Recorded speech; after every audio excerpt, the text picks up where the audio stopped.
Magandang umaga sa lahat. Welcome kayo sa ating gawain. Dito na po tayo sa Maawit 34:13 aking babasahin. Dila mo'y pigilan sa paghabi ng kasamahan. Purinawa ang Diyos sa pagbasa ng salita. Tayo manalangin. Lord, salamat sa iyong magpagpapala. Sa pangalan ni Jesus namin pahintang kapagligtas. Lahat pa'y magsabi ng Amen and Amen. Dila mo'y pigilan sa paghabi ng kasamaan, mga kaibigan.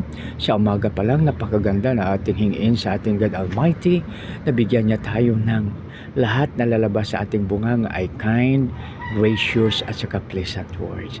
Pati ang pagbulay-bulay ng ating puso ay katanggap-tanggap sa Kanya, at kung tanggap-tanggap sa Kanya, mga kaibigan, ito ay pagpapala sa ating kapwa. At ang pagbigay ng regalo o kaya pagbigay ng magandang loob, isa sa mga paraan ay ang, mga kaibigan, ay ang pagsalita ng kind, pleasant and gracious word. Maraming salamat. God bless us all.